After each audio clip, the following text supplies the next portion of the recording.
मैंने अभी अभी माननीय प्रदेश अध्यक्ष संजय सरावगी जी को पत्र दिया हूं, जो आपके सामने पढ़ रहा हूं।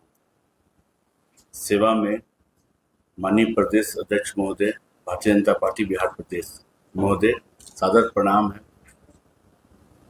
मुझे भारतीय जनता पार्टी ने बांकीपुर विधानसभा में उपचुनाव में एनडीए का प्रत्याशी बनाया था।